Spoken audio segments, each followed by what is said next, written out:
Come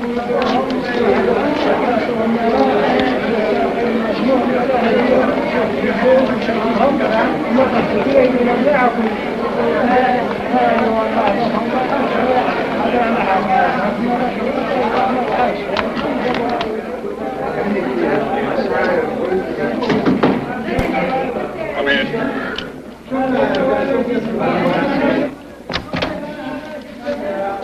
Go on.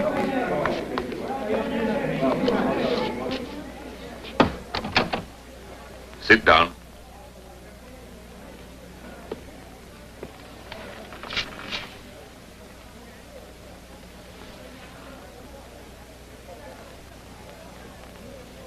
Name Merceau, a citizen of Algiers, born in 1903, employed as a shipping clerk. Uh-huh.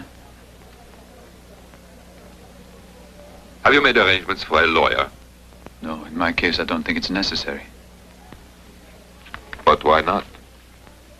I think my defense is quite simple.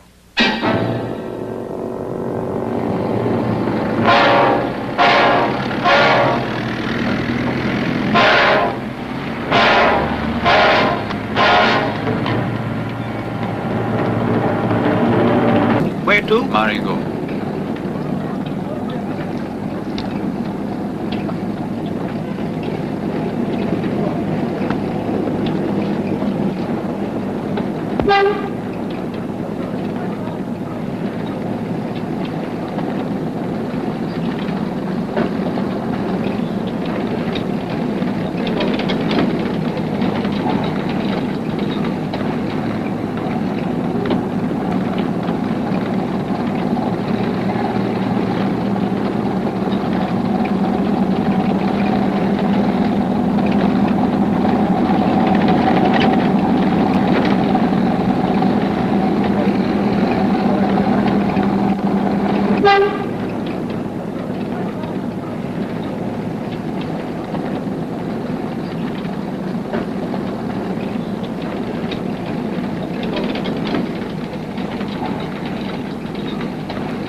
Mama died today.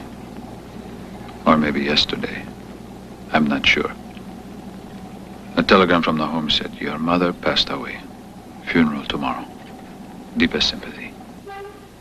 The home for the aged is about 50 miles from Algiers. I took the 2 o'clock bus. It was very hot. I fell asleep.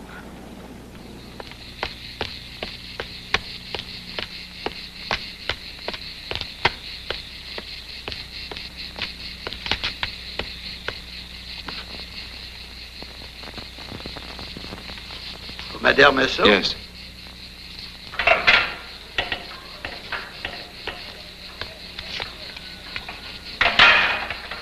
Will you take me to see Mama right away? First, our warden would like to see you. Yes, all right. We'll have to bury her quickly. It's so hot out here on the plain.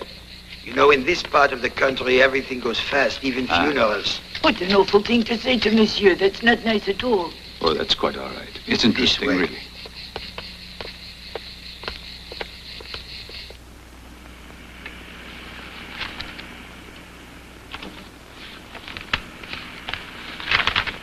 Madame Merceau became part of our family 3 years ago. And you were her sole supporter. I don't earn much as a clerk. That must be written in your record somewhere. No explanation is necessary, my dear fellow.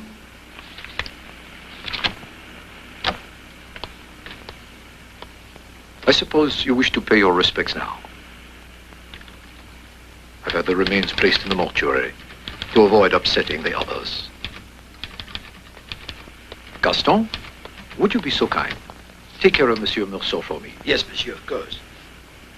I understand. You just weren't able to take care of her. She needed a nurse, and you simply could not afford it. In any case, That's true. your mother was much happier here. You're right. We had nothing to talk about anymore. And then she hated to stay alone all day.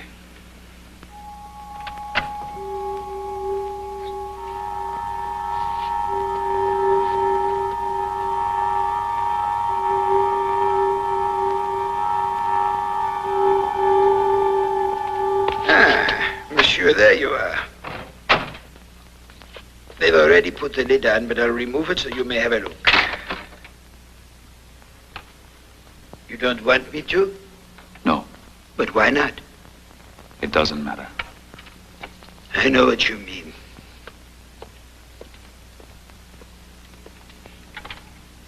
Why don't you sit down?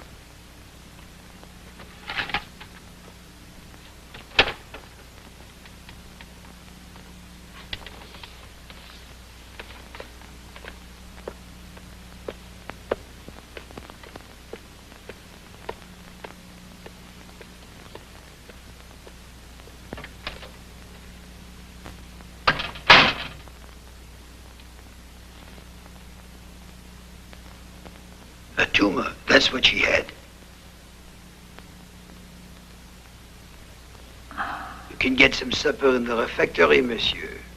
Thanks just the same. I'm not very hungry. But then would you like me to bring you some coffee with milk? I would like a cup of coffee, yes. I leave you alone for a while. Thanks.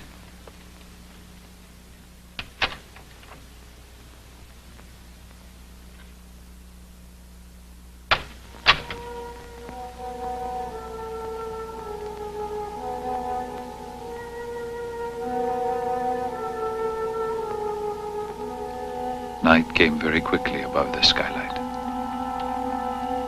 The shadows deepened into black.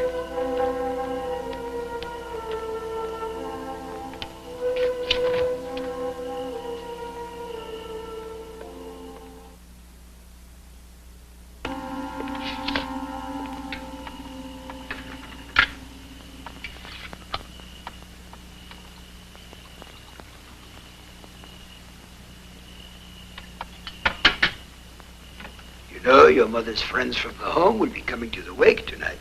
It's customary. I'll go fetch the chairs and black coffee.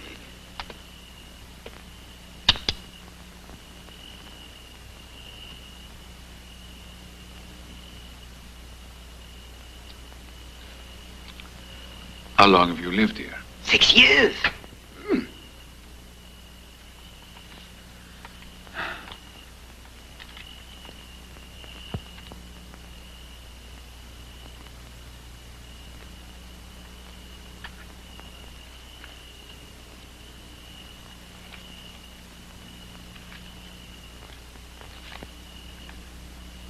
Cigarette? Thank you.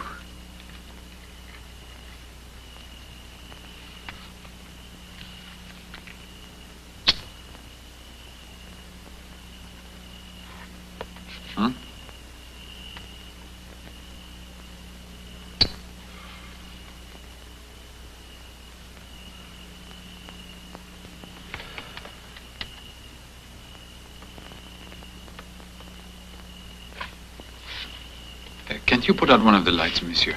That's impossible because they're all on a single circuit. It's all or nothing.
You know that lady has been weeping all day. She was your late mother's companion.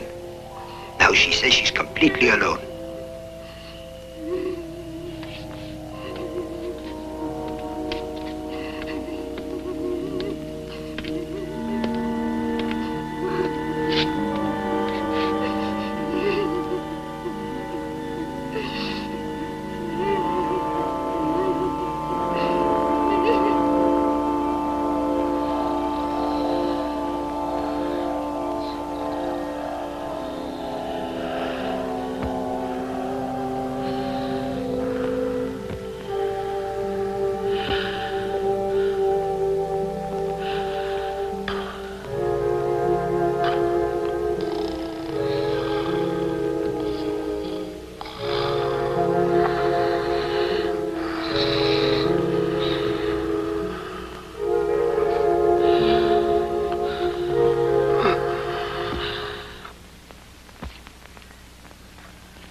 As a rule, we don't permit the inmates to attend funerals, for their own good, of course. I've made an exception, however, for a friend of your mother's, Thomas Perez. Monsieur.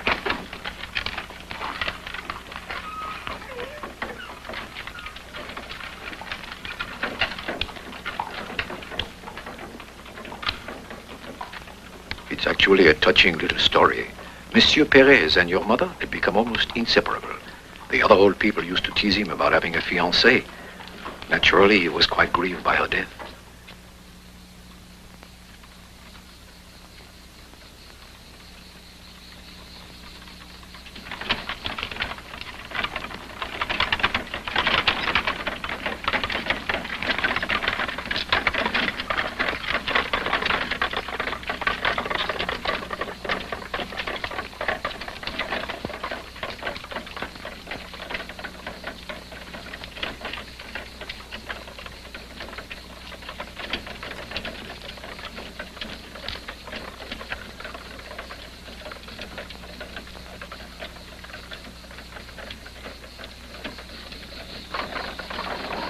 It's damn hot. Pardon? I said it's hot. Yes, it is. Is that your mother there? Yes, it is. How old was she? Quite old. Anima ius et anime omnium fidelium defunctorum, per misericordiam de requiescat in pace. Amen. I shall have vivid memories of that day. The blood-red earth pattering on Mother's coffin. Thomas Perez, crumbling like a broken marionette. And the scarlet geraniums on the graves in the cemetery.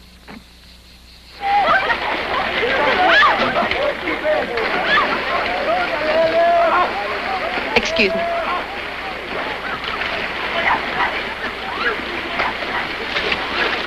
Well, fancy meeting you here. Mary. I haven't seen you in ages. Are you still working at Chiquiano's place? Where do you work now, Mary? Oh, still at the place I went to when I left Chiquiano's. I'm really sorry you didn't stay with us. Your job's much nicer.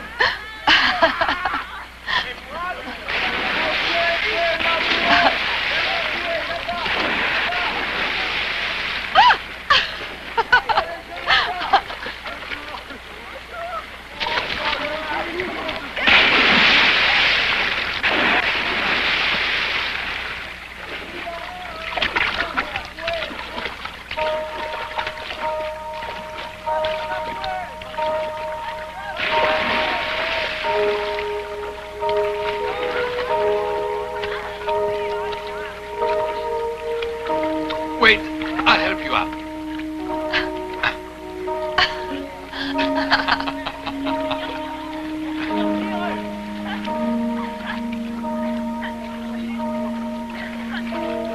It was a mild day. We stretched out on the raft, and I lay my head down across her body. She didn't seem to mind, and so I let it stay there. The sky filled my eyes with blue and gold Under my head, I could feel Marie's stomach gently rising and falling. We lay on the raft for a long time, drowsy in the sun. Huh? Well, what do you say? Will you come to the movies with me? Can we see the picture with Fernandel? That'll be it. Are you in mourning? For my mother. When did she die? Yesterday.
I remembered it was Sunday, and that depressed me a little.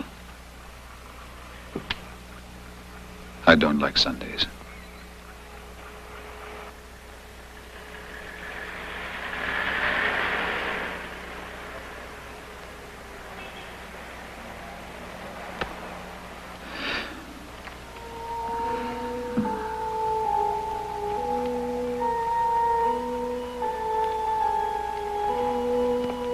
It was another clear afternoon, and the streets were shimmering in the heat.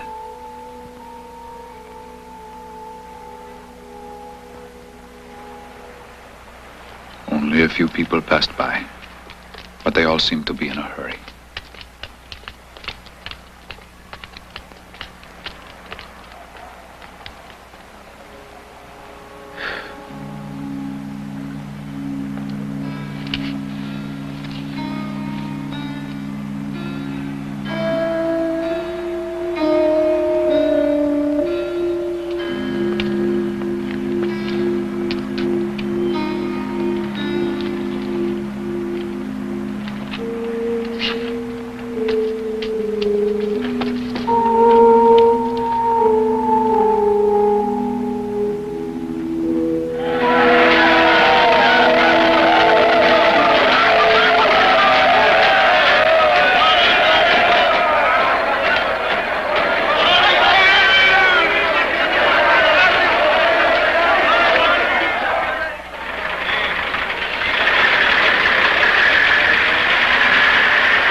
It occurred to me that I'd made it through another Sunday. That Mama was buried now. And that I'd be going back to work tomorrow as usual. All in all, nothing had really changed. Good morning, everyone. Good morning. Good morning. Sit down. Are you feeling all right, monsieur? Yes, thanks, I'm fine. Not too tired? No. I was sorry to hear the news. Thank you, sir. Tell me, Merceau, just how old was your mother? In her 60s. Ah, pretty old.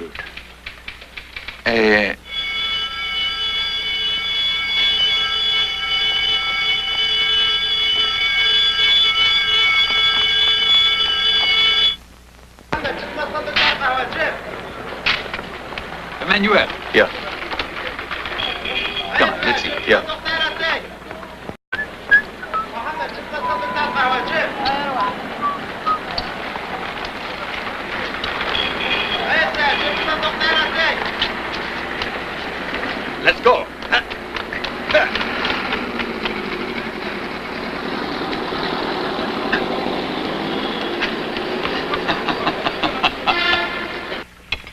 Hey, Celeste, we're here.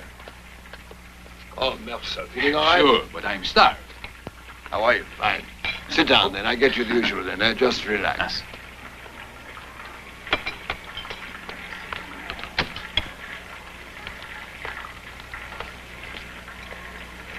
What'll you have?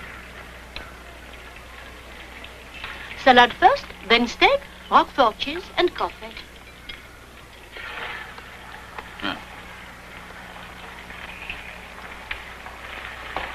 Here we are.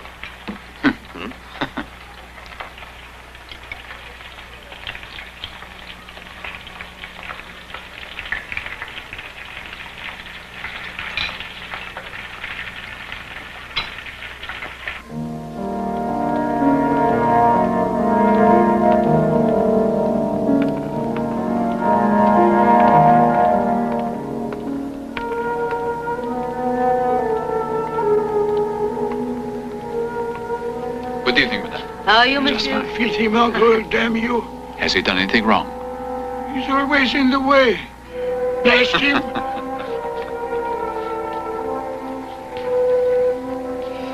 Come on, you.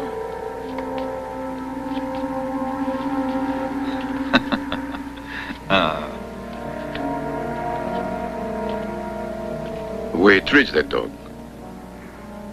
It's abominable, huh? No.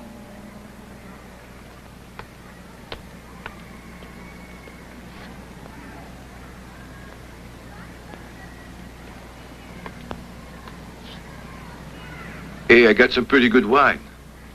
How about having something to eat with me? Thanks very much.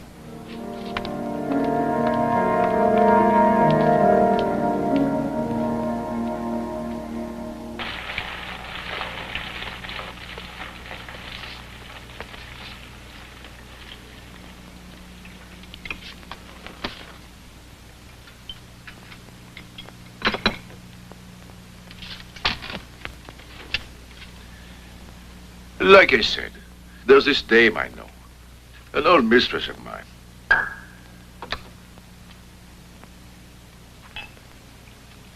That man I told you I beat up, he was the dame's brother. Look, I want to be honest with you. I know what the neighbors have been saying about me, that I pimp for a living, but I'm telling you that's a dirty lie. I work in a warehouse, that's all. Well, anyway, about this dame. I was paying her rent. And added to that, $15 a week for food. A couple of presents now and then. I mean, look, that's plenty for any woman. But Madame said I was stingy. Said she couldn't make out with what I gave her. Look, I says, why don't you work a couple of hours a week, eh? It's about time you help me out a bit. Nothing doing, she says, and then I started figuring that something dirty was going on. One day, I found this lottery ticket in her pocketbook, and she wouldn't tell me where she'd gotten the money to buy it, you see? Then, another time, I found a ticket from a pawn shop, proving that she'd hocked 2 bracelets. You follow me? Who the hell gave her those bracelets? I didn't give her any. It was somebody else. So I kicked her out, after beating her up. I bowled her out good, too. I said all she ever wanted was jumping into the sack, you see. But that isn't all, Monsieur Marceau. You'll be real sorry someday, I says to her, because with me you never had it so good. There were times I used to beat her, but to play around, that's all. Or she'd complain, scream a bit, then we'd end up in the sack. But no thanks. Just a little.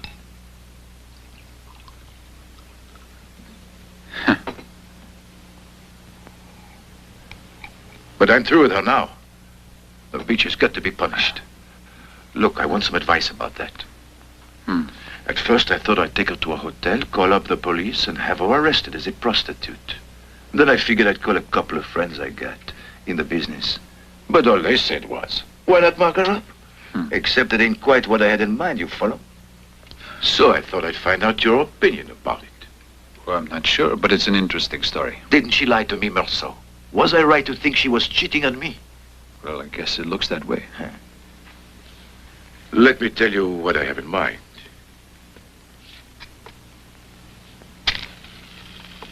I want to send a letter to this dame and let her have it, you know what I mean? But at the same time, kind of try and make her feel sorry. When she gets here, I'll take her to bed. I wouldn't want to miss a chance for a good lay, you follow me? But as soon as we've finished, I'll throw her out for good and spit in her eye. What do you think? Well, that way, I guess she'll get what's coming to her. That's right. The trouble is, I know what I want to tell the bitch, but I'm so lousy at writing letters, you see. So I was hoping you might help me out. Would you mind writing it tonight? Huh? Why not?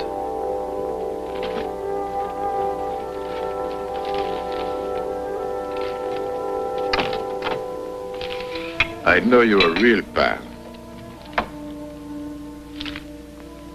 Her name's Yasmina. Yasmina Benanteur. Arab girl? Yes.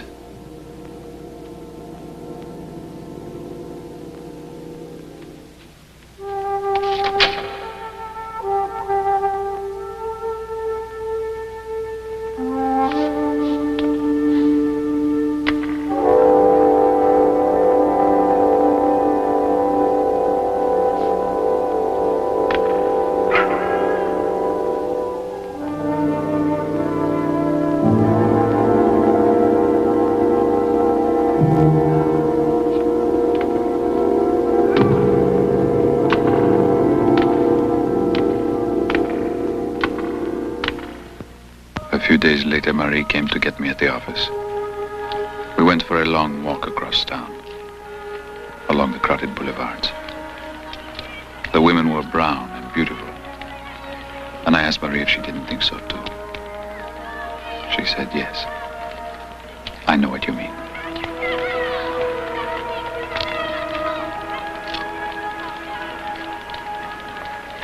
Do you want to marry me? It doesn't really matter. But if that's what you want, I will. Huh.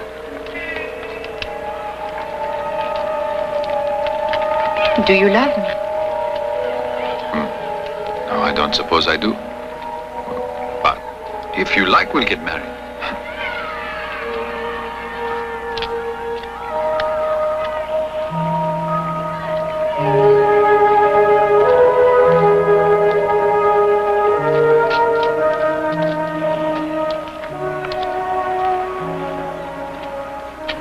I think marriage is a serious thing. No. No. No. Then she said that I was strange somehow, and that she loved me because I was strange. But that maybe one day she would come to hate me for just that reason. After that, we suddenly felt anxious to get back to my apartment and to go to bed together. I left the windows open, and it was good to feel the cool night air caressing our bodies.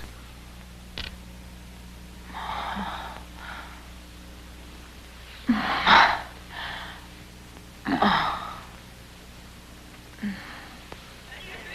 on, you filthy rotter! Hurry up, move! Hey, shit, move! Ah, leave the door open. To let some fresh air in, all right? Sure. Look what I put on. Ah, what'd you get? Ah, perfect. You bastard! You lousy meurtre! What's that? Oh, that's gone on for 8 years. The dog has a very bad skin disease. Ah. It's almost bald, and it's all covered with scabs. And the old man looks exactly like his dog. And what's even funnier, the dog has learned to walk just the way the old man does. They're like twins, but oddly enough, they can't stand each other. Do you love me? That doesn't mean anything. But I don't suppose so.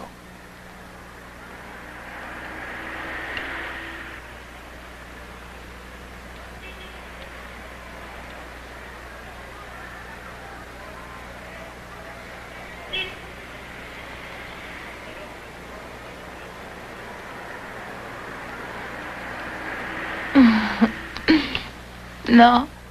Yes, no.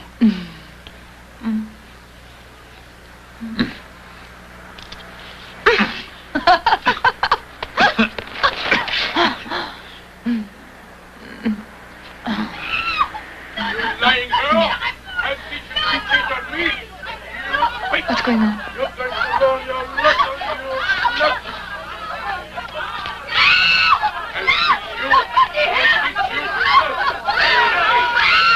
Oh, it's awful.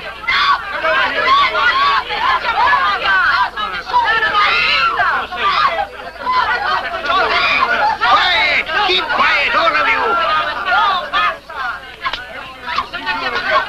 Do what she said. Call the police.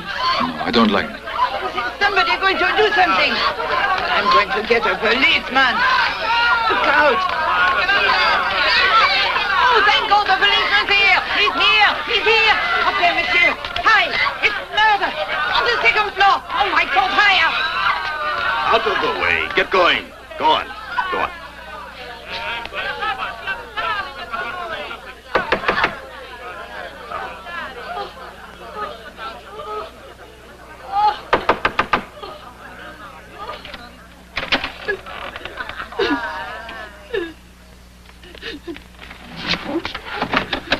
Oh, monsieur, just look, he beat me.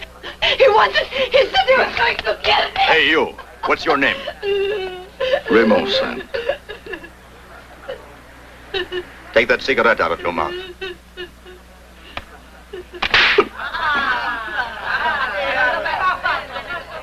Can I pick it up now, monsieur? Yes, you can pick it up.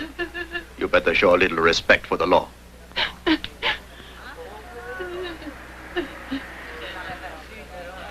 He's a pimp, monsieur. He peddles horse. Is that legal to call a guy a pimp, officer? Shut up! I'm not through with you I yet. said shut up! And you. Get out. Go on.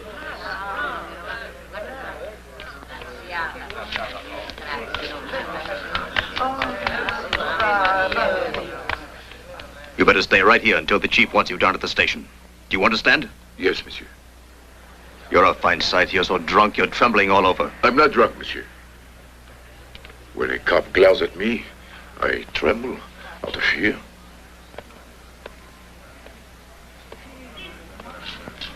Clear out. It's all over, everyone. Get He should going. be kicked out of this house, the brute.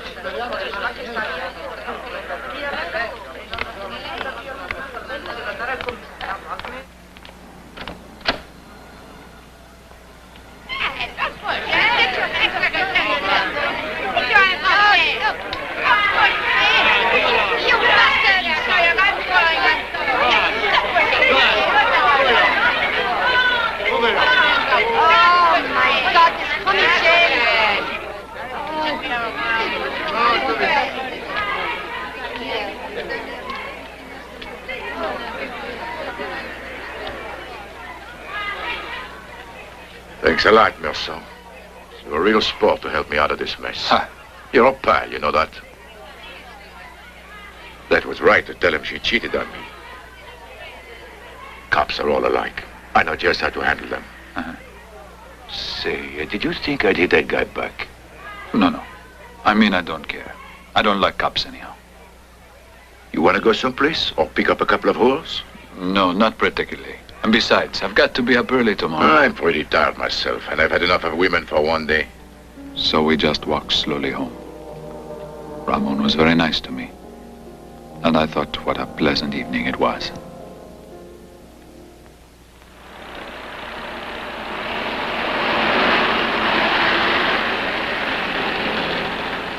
Saliman, what's happened? My dog is gone. I took him over to the fairgrounds tonight, as I always do. The crowds were overwhelming at the fair. I stopped just for a minute to look at the fire eater. And can you imagine?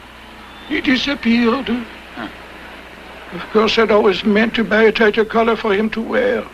But I never thought the lousy mutt would get away like that. It's a shame. He'll find a way home. Oh, no, he'll starve to death first. Because nobody'll take him in. Why, he's disgusting with those scabs all over his body. The police will shoot him, I know it. Look, I bet they just take him to the pound. You can get him back for a fee. Then they can kill him for all I care. I won't pay a cent for that much.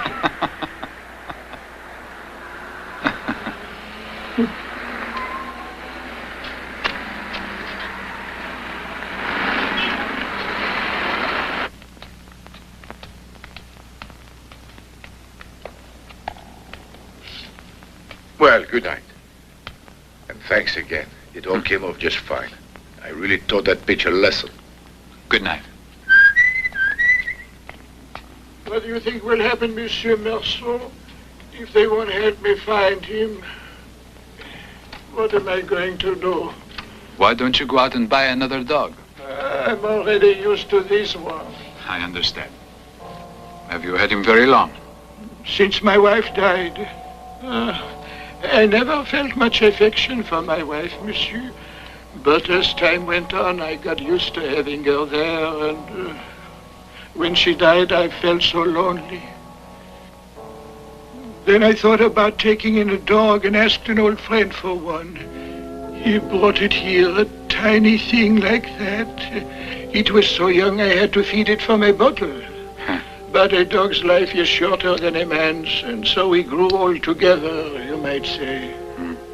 We've had some fights, he and I, but he was a very good little dog all the same, monsieur. He was a good breed. Huh?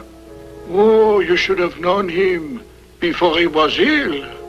The dog had a splendid coat everybody admired, but the trouble was he'd gotten very old, and there isn't any remedy for old age. Yes, I guess you're right. Well,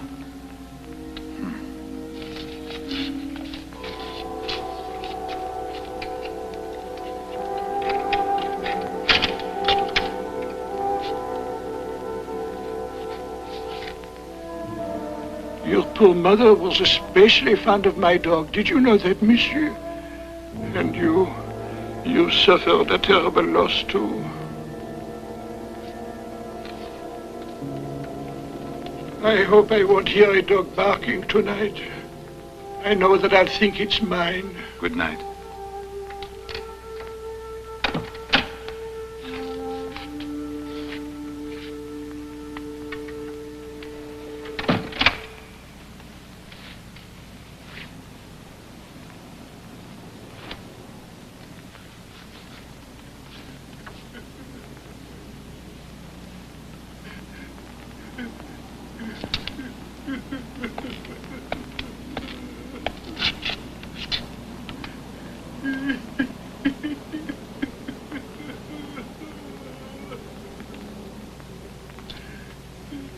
I don't know why, but I suddenly thought of Mama. Yes, that's fine. All right. He's a pal. Name's Masson. Terrific guy. He invited us to his beach house this weekend. I told him all about you, yes. Sure, bring your girlfriend with you. Masson's wife will like having another woman come. Look, Ramon, I've got to hang up. I'm coming. Hold on, it's important. Will you hurry? I want to tell you another thing. Listen, I was tailed the whole morning by some Arabs. One of them is my ex-girlfriend's brother, you see. So look, tonight, when you get home, keep an eye open. And if you spot the guy, you let me know. It's very important. I will. You can count on me, Ramon. No, sir. What? Ramon, I've got to hang up. I'll talk to you later. Goodbye.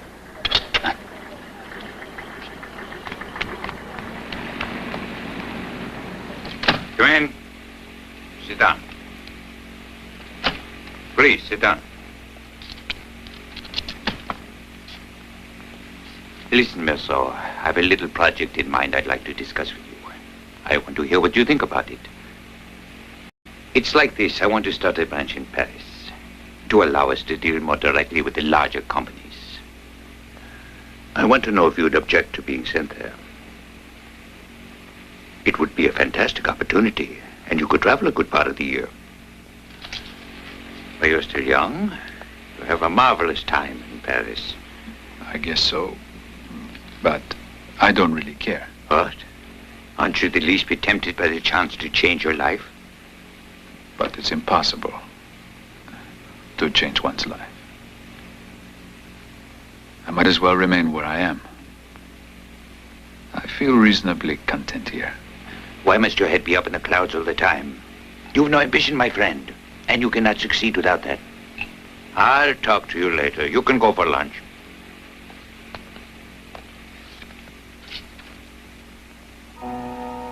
As a student, I was very ambitious. But then I had to drop out of my school, and I finally came to realize how unimportant that is. So I'm sorry. It's just that... Excuse me.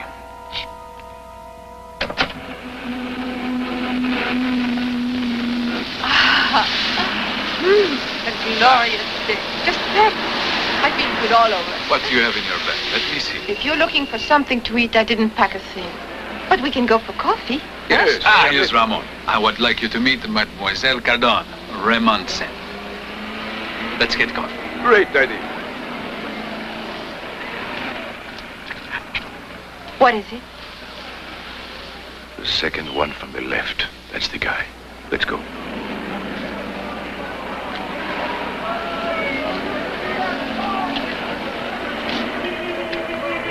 Hi. Is anything wrong? Oh, just an Arab Ramon had a fight with. Here comes the bus. Let's go then, unless you want coffee. We can always get some later. No point in wasting time. Thank you.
I shouldn't brag about my husband, but he's the best fisherman in Algiers.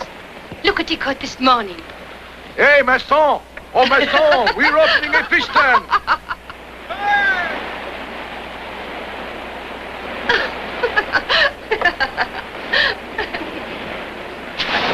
Wait for me! Wait for me!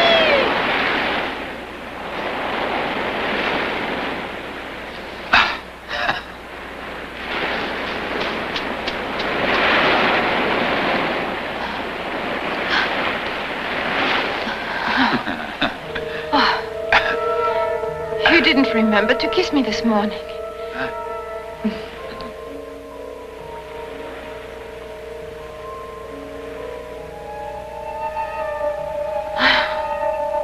I was thinking, why not tell your boss you just reconsidered everything he said and accept that job in Paris next year? I'd come with you, naturally. I'm dying to see Paris. I lived there once. A long time ago. Isn't it pretty? Dirty as hell. Pigeons, and their courtyards. People with pale faces.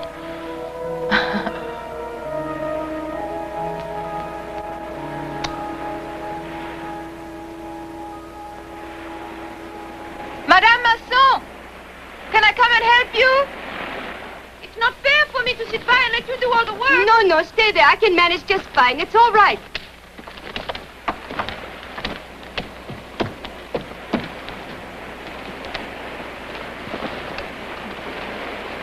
We're almost ready to eat, darling. Good. Hey, Masson has come back in, you see? I bet lunch is ready. And I'm starving too. Shall we go? This way.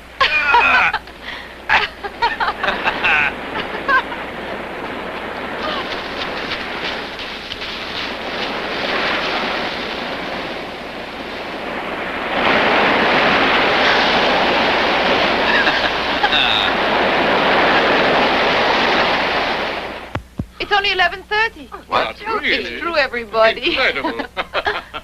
I don't believe it. We had lunch earlier than usual. As I always say, when you're hungry, it's high time to eat.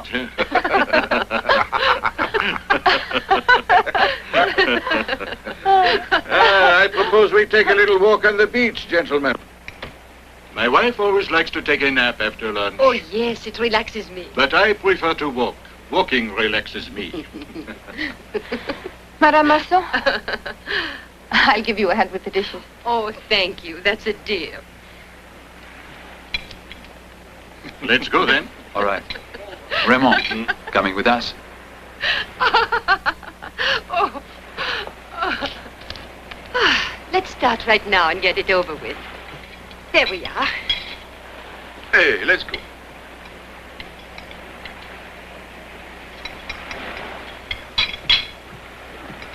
And when you return, you'll find us curled up asleep like little dolls.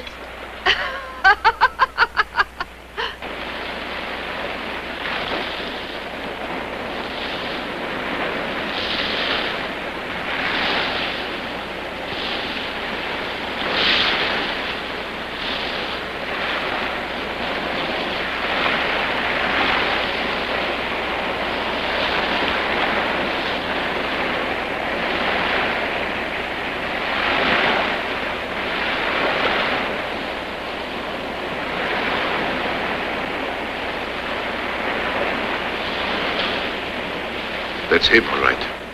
How did they manage to find out you were here? They saw us get on the bus. In case they mean trouble, I want you to grab the other man, then I'll jump on mine. Hey, Merceau, if another one comes, he's yours.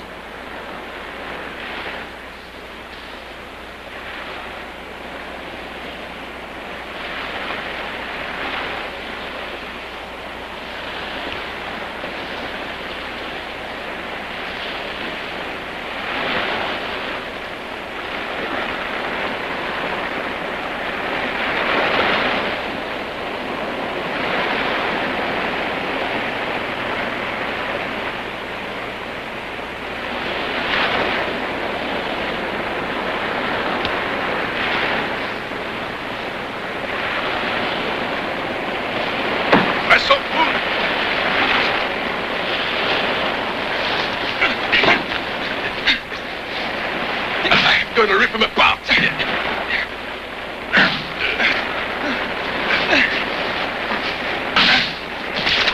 got a dagger, look out! Oh. Here.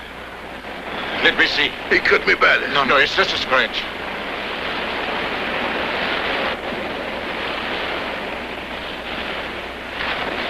My face, look at that. I tell you, it isn't bad, Lamont. You're okay. Come on, let's get you back to the house.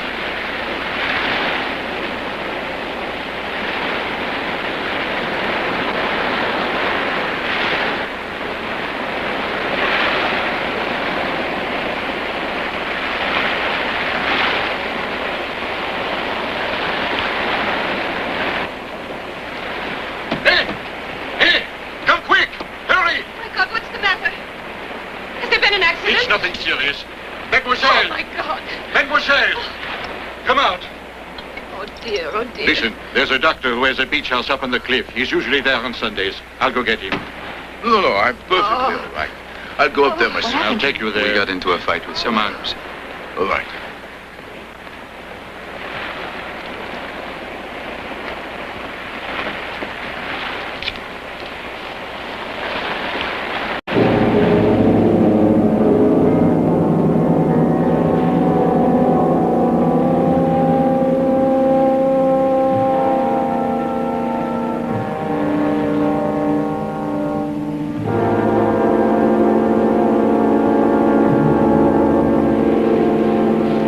Shut up, will you?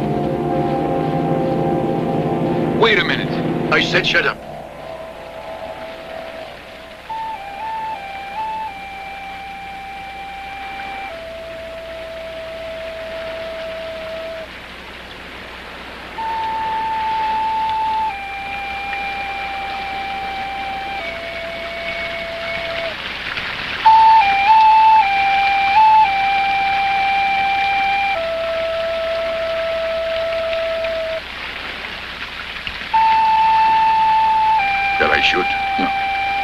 Raymond.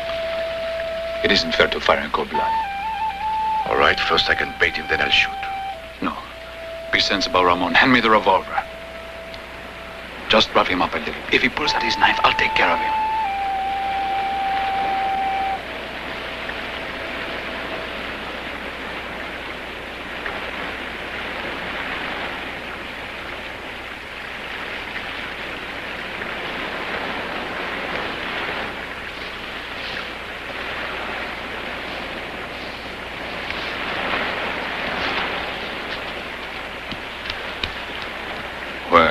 I'm glad they're gone. We scared them away, eh? Right. We better go back to town. The bus leaves at 5, you know.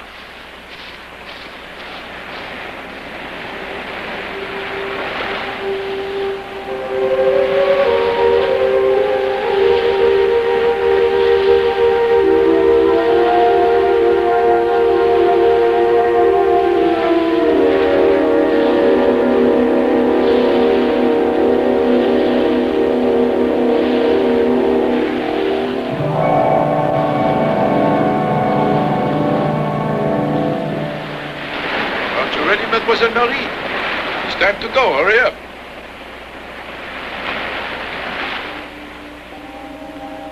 I stood for a moment on the bottom step, my head reeling from the heat of the sun. I didn't have the strength to climb the stairs and face the smiling, chattering women above.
Shook off the veil of sweat and of light that blinded me. I realized that I had shattered the impassive stillness of the afternoon and the shimmering silence of the beach. And so I fired again. 4 shots like 4 fateful raps on the door to my destiny.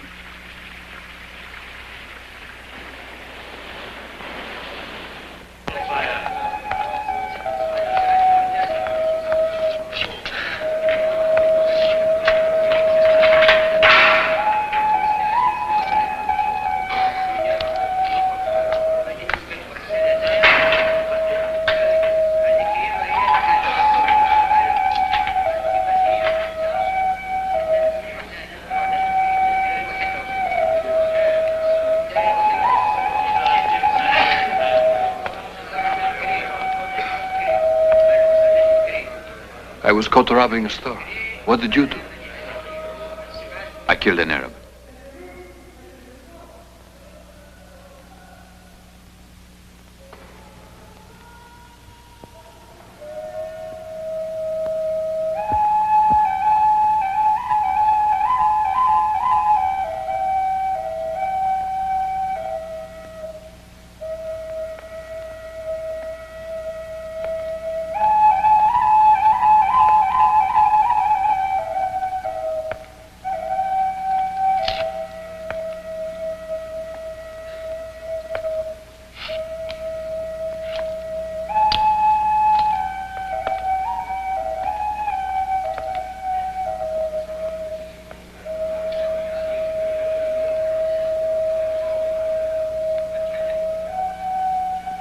When you want to sleep, take this mat and use it as a pillow.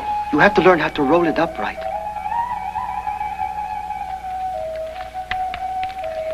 Like that? Do you smoke? Uh-huh.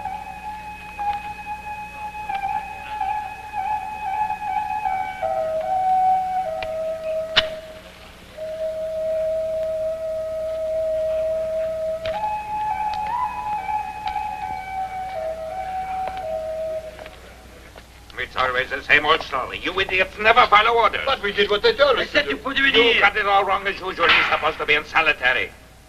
Merceau. Merceau. Get up. Come on. We're going to solitary. Come on, shake a leg. You two, take him down. This way. Go on, get going.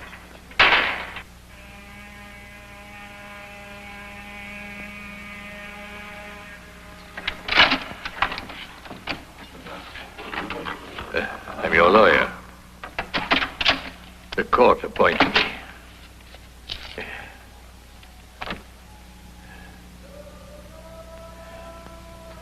I've reviewed your case. It's extremely tricky, of course. However, I know I can get you off. If you be sure to follow my advice. Thank you.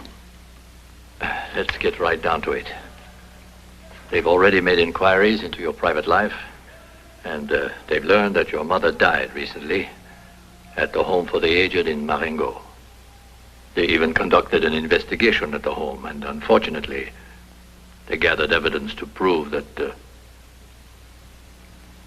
you were exceptionally callous at your mother's funeral. I hate to pry about this, but it's quite important. If the prosecution attempts to follow up this accusation, you could be in serious trouble. Were you truly grieved by your mother's death? You understand I must be prepared to refute the charge. I'm not quite sure what to say. It doesn't seem to matter very much to me. I cared for her, yes. And yet there were moments I wished her dead. Don't we all do the same? Promise me not to repeat that at the trial. Or to the prosecuting attorney. Phew.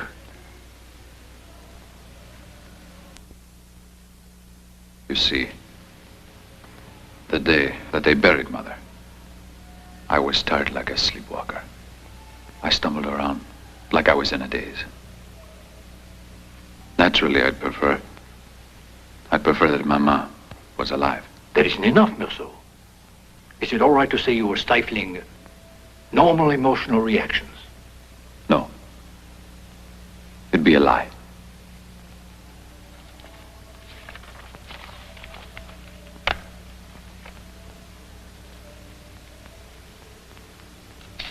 I learned today that the director of the home is serving as a witness for the prosecution with other members of the staff. This could be disastrous.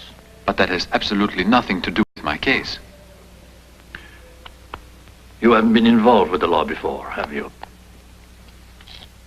Tell me, did you love your mother? Why, yes, like everybody does.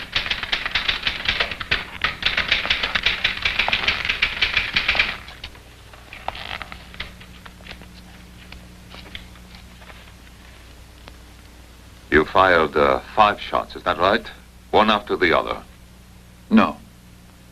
At first I only shot once. Then I fired the others a little later. I see. But what's the reason for your waiting between the initial and second shots?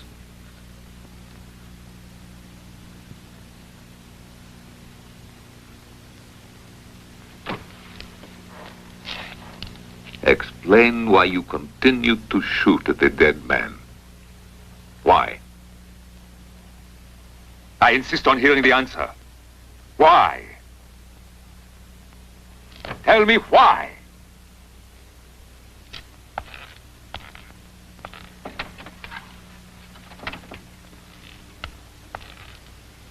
Do you see? Do you realize who this is? Yes, I do, monsieur. I believe in the Lord God. I believe that even the vilest sinner can obtain forgiveness in God's eyes. But first the sinner must become like a child, and in true repentance, bear his ailing soul to God.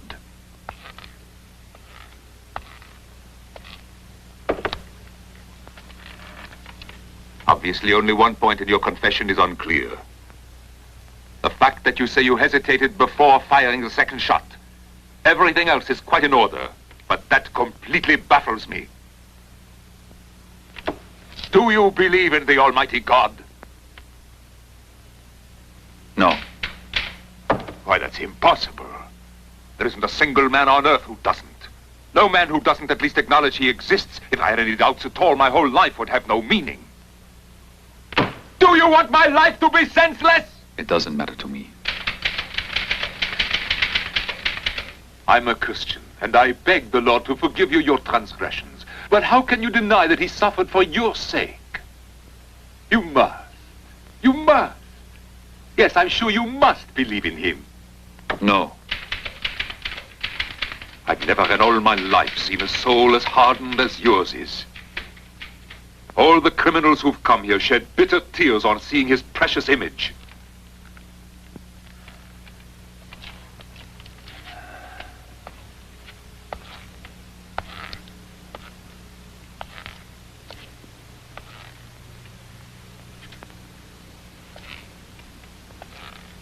Are you sorry for what you did? I'm not sorry, exactly. I'm rather a little annoyed.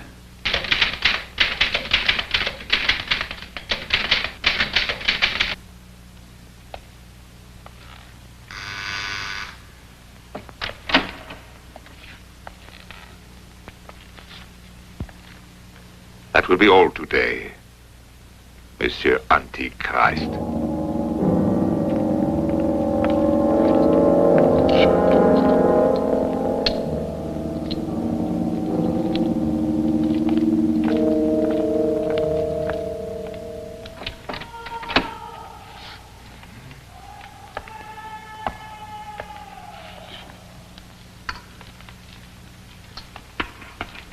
No women.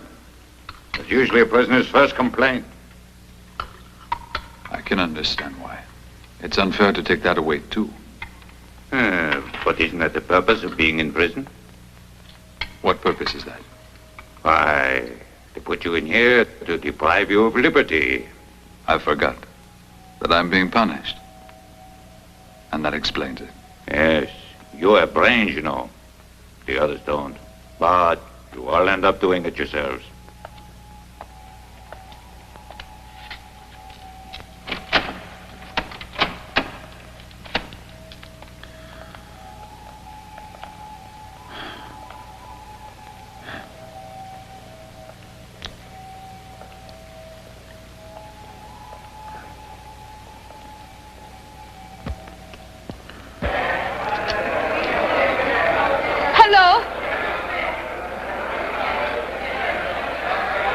That you want?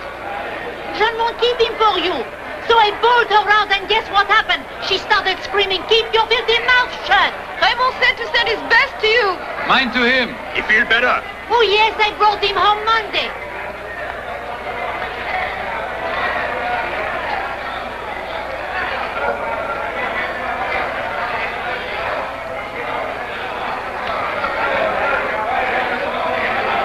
It's going to be okay. To get married to him.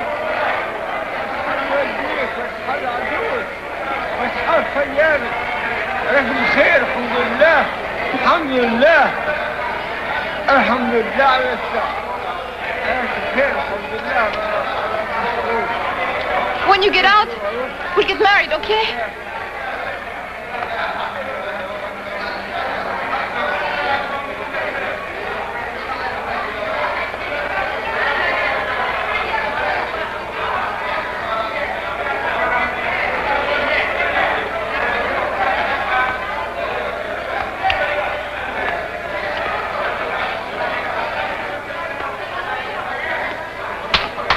Time's up. Everybody out. Hours up. Time's up. This way out. All right. Time's Come on, everybody out. All right. Time's up. This way out. Please. Everybody out, please. You'll be acquitted. We'll go swimming at the beach. This way. Time is up. Goodbye, Mama. Goodbye, my son. Time is up. I don't think they let me come to see you again. They said they can't give me permission because we're not married. Time is up. They said I could come just this once.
Five months.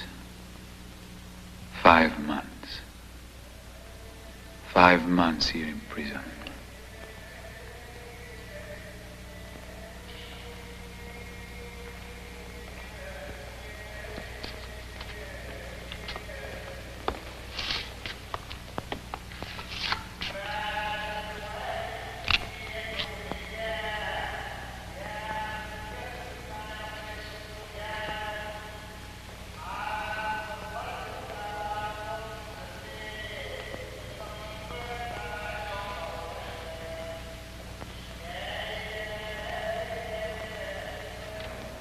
The summer had slipped away and quietly returned. Shall we begin? And now the court shall touch upon matters which initially appear unimportant, but that bear most directly on the matter at hand. Let us consider certain key facts. I see that during the month of June, 1936, you put your mother in the Marengo residence for the aged. Am I correct? Yes, Your Honor. I see. But why? I didn't make enough money to really provide the things she needed. That's the reason. I see.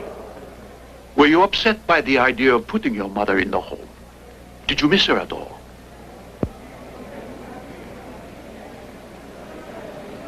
We'd both become totally independent of each other. And anybody else.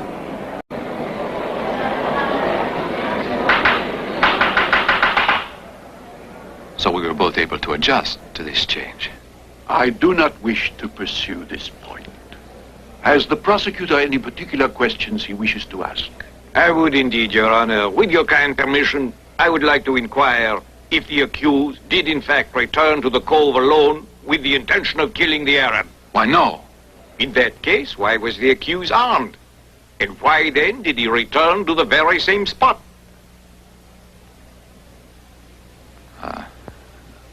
I guess just by chance. Your Honor, that is all for the moment. Counsel for the defense objects, Your Honor.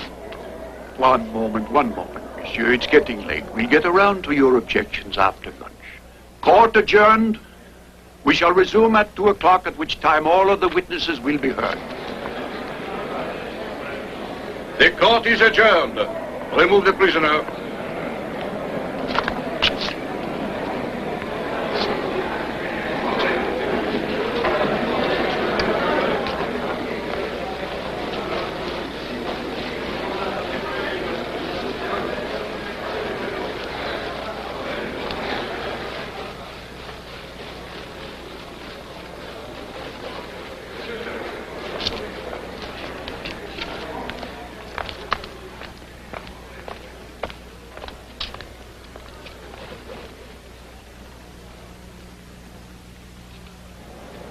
I would like to inquire if on any occasion the mother of the accused expressed displeasure with her son's conduct. Yes, many times, Your Honor. But that's to be expected. Our guests always complain about their relatives. Very well. I would also like to know whether it appeared to you she resented the fact of having been sent to your institution. Yes, Your Honor.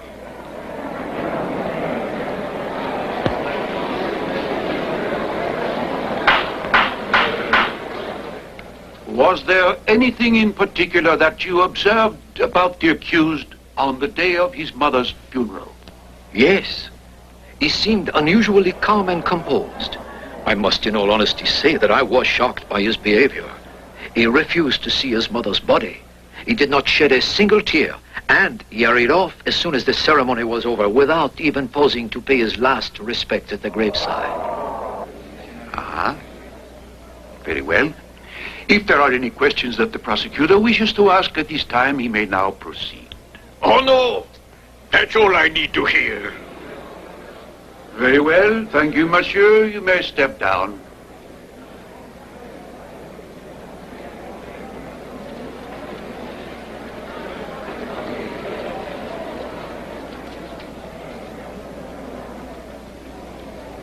He told me he wouldn't see the body. And what's more, he smoked cigarettes, drank coffee, and then he went to sleep. I didn't hear what he said. Would Your Honor please request the witness to repeat his testimony? Do you mind repeating what you said, monsieur? Repeat what you said. I said that as he sat there in front of the coffin, the prisoner drank a cup of coffee and smoked a cigarette, and then he went to sleep. Thank you. Your Honor, may I have the floor? Would Your Honor be so kind as to ask this man if during the wake he did not also smoke a cigarette? Who was on trial here? Does my learned colleague think that by slandering an honest witness, he can shake the abundant and cogent evidence against the accused? I accepted the cigarette only because the monsieur offered it, and I didn't know how to say no, Your Honor. I see. Does the accused have anything he would like to add? No, nothing. Except to add he's spoken the truth. I did give him a cigarette that night. Well, it was me that offered him the coffee, Your Honor. Not those words, gentlemen of the jury. Yes, the jury will seize the import, I know, and they will agree that a total stranger might offer him coffee, but that he should have refused the offer out of respect for the poor dead woman who brought him into the world.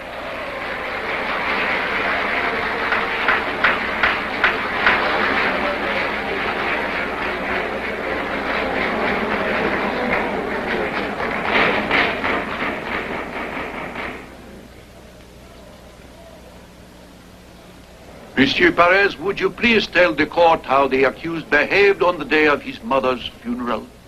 You must understand, Your Honor, I was very, very upset that day. And I honestly didn't notice him at all, especially since I fainted, Your Honor. How could I keep my eye on Monsieur? Tell me, did you see him cry? No. Mark those words, gentlemen of the jury. But can you swear to the court that he didn't weep at all? No. These whole proceedings are a mockery. The truth is false and lies are true. Well, that will be all. Don't worry, it's going to be all right. Everything's going beautifully. Count on me. Somebody tell me what's going on. I can't make head nor tail out of this. Now then, Monsieur often ate in your restaurant? He was a good customer, Your Honor. But he was also a good friend. I see. Why was he a good friend? Just because he's a truly good man. Exactly what do you mean by that? A good man, Your Honor. There's no other definition. Order, order, order, order, order. Did it ever appear that the accused found it difficult to, communicate with the rest of it? He wasn't a big blabbermouth, Your Honor. Did the accused always settle his accounts with you on time, monsieur? Always, without hesitation. With the court's indulgence, I would be very much interested to hear your opinion of the crime he committed. It seems to me it was an accident, monsieur. An unfortunate turn of events that sums up my opinion. I see. That is all. You may step down. I'd like to say another thing, Your Honor. Proceed, monsieur, but please be brief. He didn't mean to kill. The court will decide that. It's obvious that our function here is to meditate and to judge.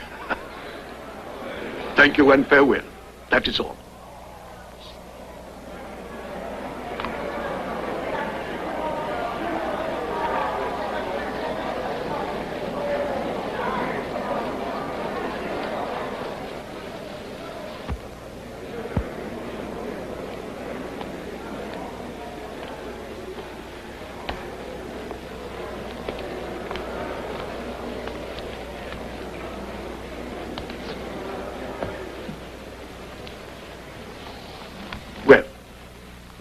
My dear young lady, how long have you known the accused? About 3 years. Please speak up. About 3 years. I'd been employed in the office where Monsieur Merceau worked. And what is your relationship with the prisoner? Not to be indiscreet. I'm his girlfriend. We want to get married. I would like to ask Mademoiselle Cardona to tell the court the exact date on which her relationship with the accused began. It was the first Saturday in the month of July last year, to be exact. I see. The day after the funeral of Madame Merceau.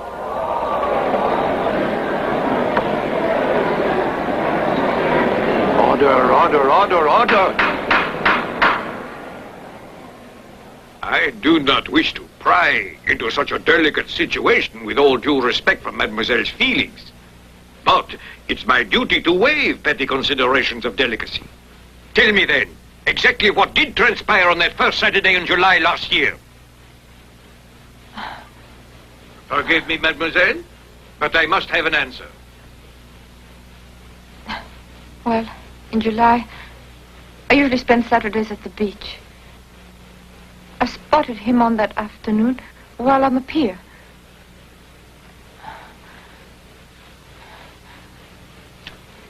I spent about an hour swimming and sunbathing with him that day.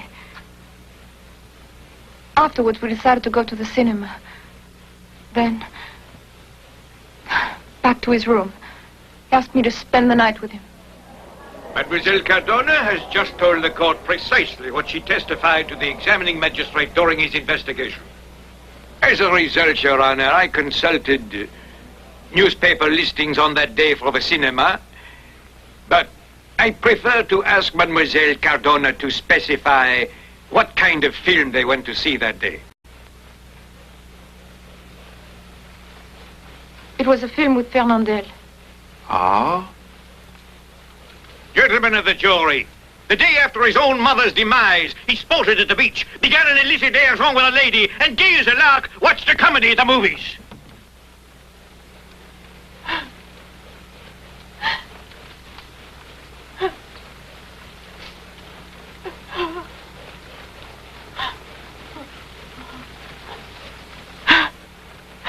It's all a mistake. It isn't like it looks. You've twisted everything I said about that day. I know he didn't mean it. It isn't his fault. It isn't. All right, mademoiselle, this way.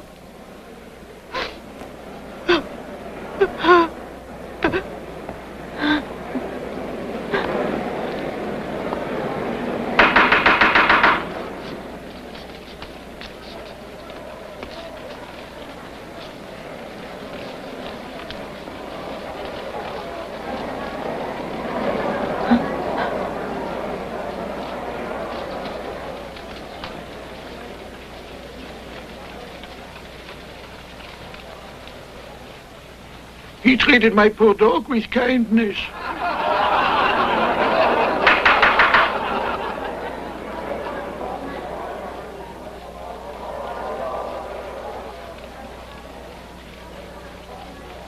He and his mother had nothing in common any longer.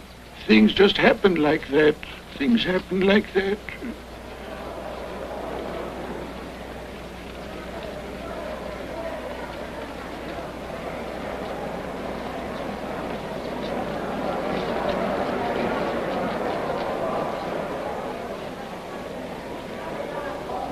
Your Honor, I'd like to say that he's innocent.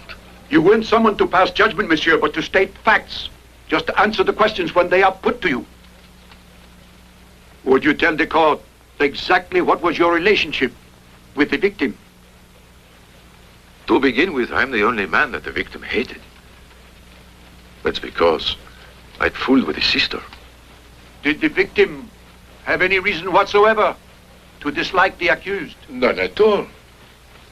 And Monsieur Meursault was with me on the beach that day, just by coincidence.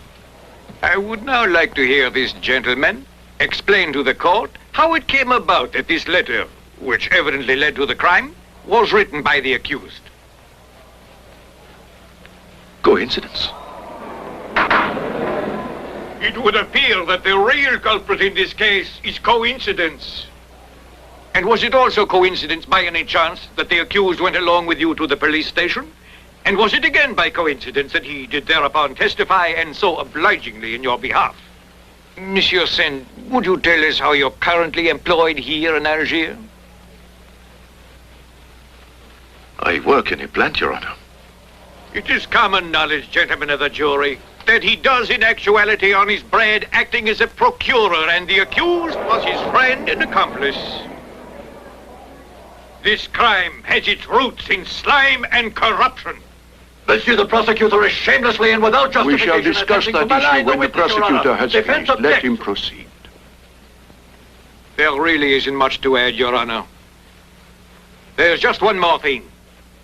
Was the accused a friend of yours? Yes, he was a real pal. Was this man your friend? He was. Behold this careless criminal. A son who mourned his mother's death by wanton forays and shameful orgies, and who murdered cold-bloodedly a poor lad who had never done him the least kind of harm. Is my client standing trial for not adoring his mother or for killing an Arab? Order! The way in which this man buried his one and only mother is evidence that at heart he's a criminal. And so, gentlemen of the jury, you are now acquainted with a series of events which led this man to commit murder, deliberately, with malice and aforethought, and in full awareness of his dastardly crime. To reiterate, gentlemen, there is no evidence of extenuating circumstances. There is no evidence of impulsive or irrational behavior. The man who sits before you in the prisoner's dock is an educated man. You have observed this by the way he answered my questions. Therefore, I repeat, it is impossible to conclude that he committed the crime without knowing what he was doing. I have looked into the depths of this man's soul, and I have seen a gaping void within, gentlemen of the jury. To reveal the awful truth, he has no soul at all, no human spark, not even the merest speck of principle or morality so dear to ordinary men does this monster possess. No doubt, we have no right to blame the accused for lacking qualities he's morally incapable of. But here, in this court, we must stifle the human inclination to be tolerant and submit our will to the loftier demands of that noble ideal which is justice. Above all, the man that faces you in the dock embodies all that is evil and inhuman, and as such has to be removed from a world that he can only corrupt.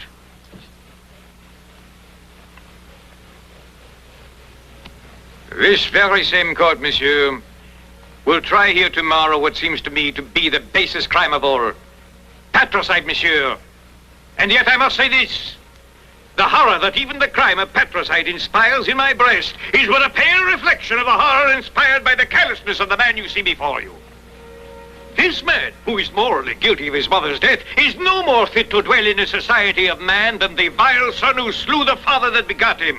And so, without a single reservation in my heart, I ask that you impose the death penalty upon this man. It's often been my duty in the course of my long career in court to ask the extreme penalty of death. Yet duty plays no role in this affair. I feel that I must give way to my conscience, my heart, not duty. My conscience therefore compels me to seek the death penalty in this case. Because My conscience is repelled by this criminal, this monster devoid of any vestige of human feeling.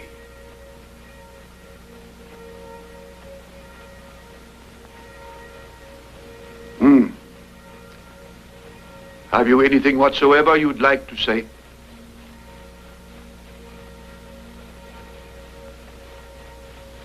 Simply that I didn't intend to kill the Arab. The court will take note of your statement. You see, I'm at a loss to fully understand your defense. So before the court hears your lawyer do the summing up, would you please explain to me the motive, the reason for your act?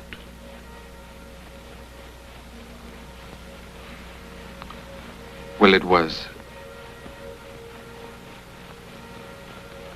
I think it was the sun.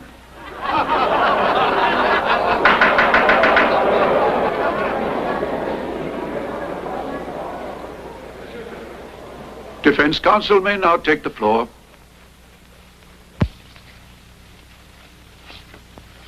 Gentlemen of the jury,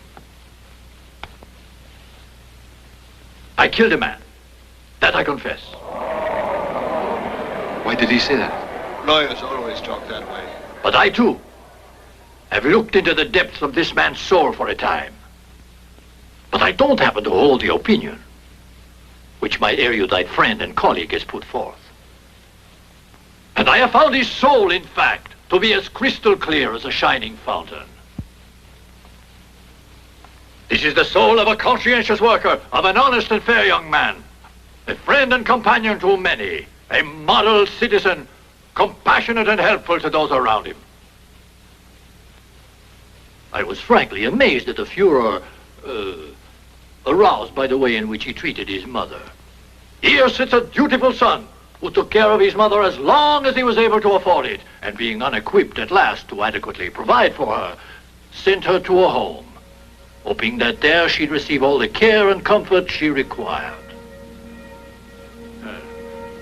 Surely, if proof be needed of the excellence of these institutions, we need only remember that they are promoted and subsidized by the very state to which we owe our allegiance. Therefore, by sending his mother to a state-supported institution, this man has on a grander scale tacitly expressed his faith in our laws, in our schools, in our hospitals, and in justice. Yes, monsieur, in justice herself. Gentlemen of the jury, this man has made a fatal mistake, I admit. Human error. You must act mercifully and not condemn him. The circumstances in this case are extenuating, I think you'll agree. So let his conscience be his judge, and his sole tormentor, the Almighty God. Bravo. You were splendid. In the name of the people of France, this court, after due and impartial deliberation of this case, finds the accused guilty of the crime which he has been charged, and in accordance with the prescriptions of the law, condemns Arthur Merceau to be decapitated in full view of the general public. I've heard they always come for you at dawn. Now I spend my nights waiting for that one daybreak. I never liked being caught off guard. That is why I will only sleep during the day, watching all through the night for the first glimmer of light in the sky. At the slightest sound, I hurry to the door, press my ear to the wood, listening so intently that I can hear my own breathing. Quick horse breathing, like the panting of a dog.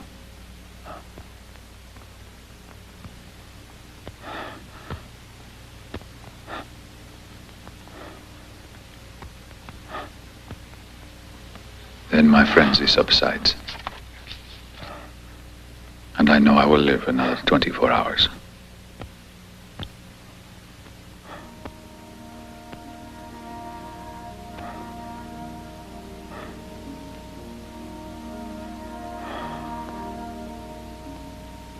I've refused to see the prison chaplain 3 times. I have nothing to say to him. I don't feel like talking. I've spent a lot of time thinking that it makes very little difference whether one dies at the age of 30 or at the age of 70. For once you're dead, it doesn't matter how or when you died. Whenever I talk myself into believing that, I am at peace for a little while. I really do not need to see the chaplain.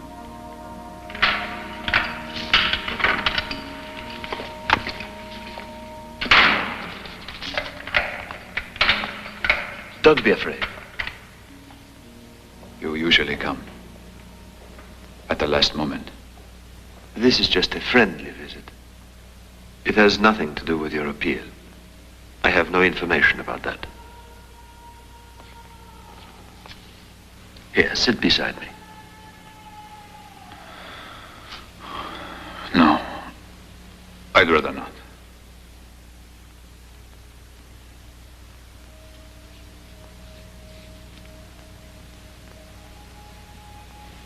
Why wouldn't you let me visit you? I'm an atheist. How can you be sure there's no God? Why bother about it? It seems to me that's not really important.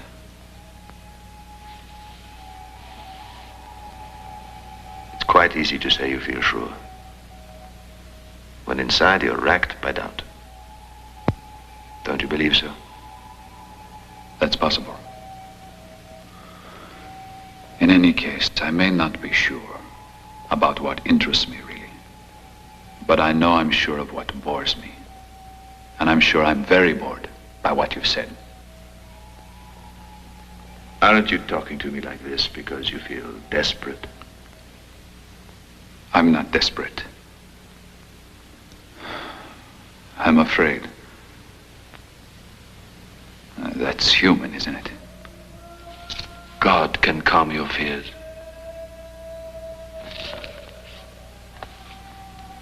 My friend, I'm not telling you this because you're condemned to die. We are all condemned to die. But not by execution. So that's no consolation to me. You should realize that. I do. But you have to die someday, whether it's now or later. And then the same question will arise. How will you face that terrible final hour? In exactly the same manner as I'm facing it this moment. Have you no hope at all, then? Do you truly believe that nothing remains after you die? Right.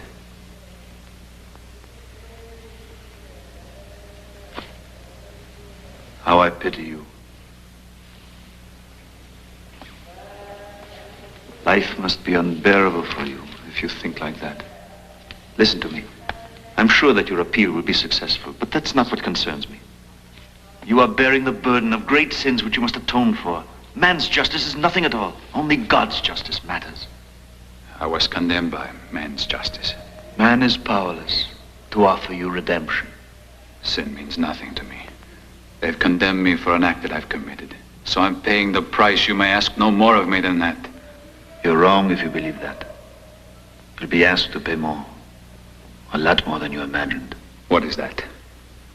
You'll be compelled to see, to confront. Confront what?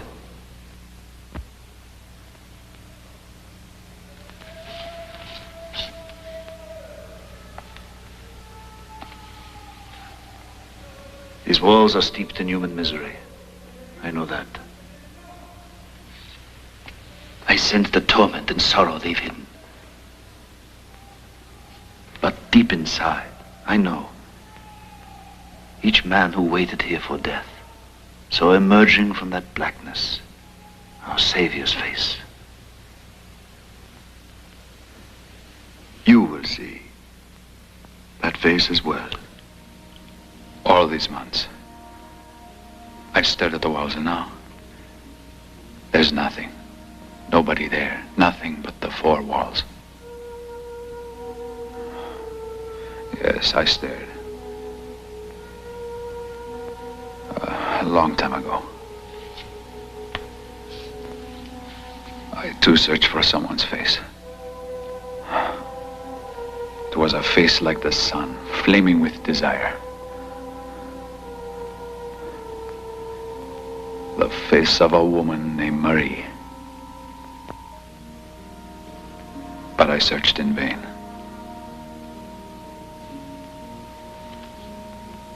It's all over now. I've never seen anything emerging from these filthy walls. Won't you try to pray then? No. Do you prize the things of this earth so much? Huh?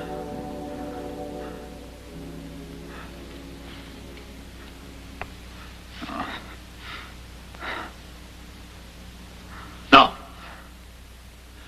I don't believe that. I feel sure you've often wished for a life after death. Of course I have, who hasn't. But in the same way that I wish to get rich, to travel all over the world, to have a better shaped mouth. It's no more important than that. When you think of dying, tell me, how do you envision what follows? A life where I will remember all of this. I'm sick and tired, monsieur. Leave me. Time is precious now. I don't want to waste it on God. Why speak to me as monsieur? Call me father. You're not my father. You stand with the others. My son, I stand with you. But you remain unaware because your heart is filled with hate. I shall pray for you then. I don't want you to pray for me. You're so certain about everything.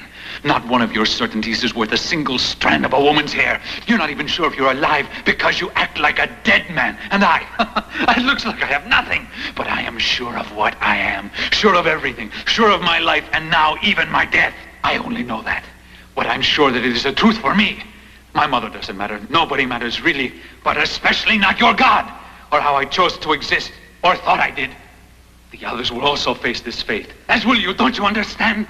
What difference does it make if a man's accused of murder and executed for not weeping near his mother's body? Or that old Salimano never loved anybody but his mutt? Or that Marie wanted me to get married? What difference does it make if Ramon is my friend just like Celeste? Or is a better man than his? And what does it really matter if Marie is kissing another man today? But don't you see, you must die just as I die. But I'm sure of what I face. All right, let go my of future. him. That's enough. Let him go. Let him go.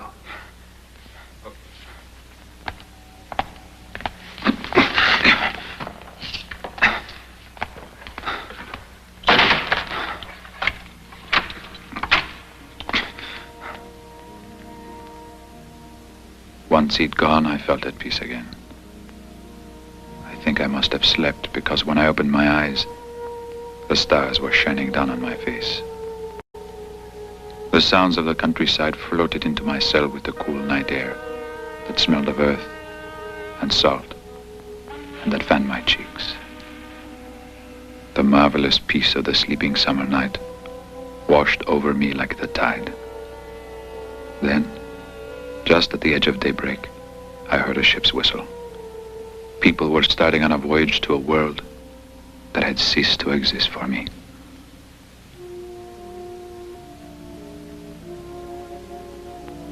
For the first time in months, I thought about Mama. And now it seemed to me that I understood why at her life's end she had taken a fiancé. Why she had pretended to make a new beginning.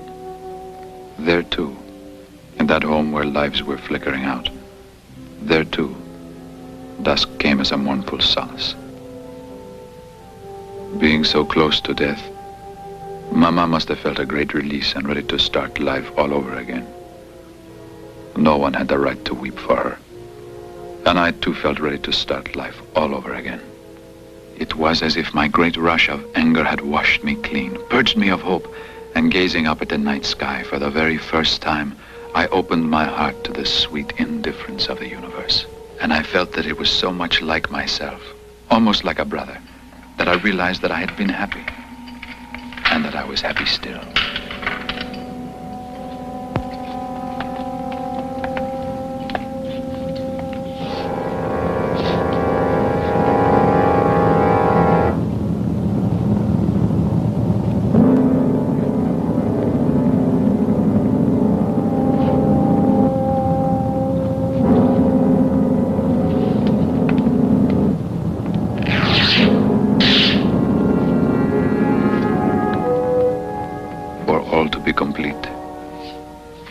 feel less alone. I only wish that there will be huge crowds of onlookers at my execution, and that they greet me with howls of contempt.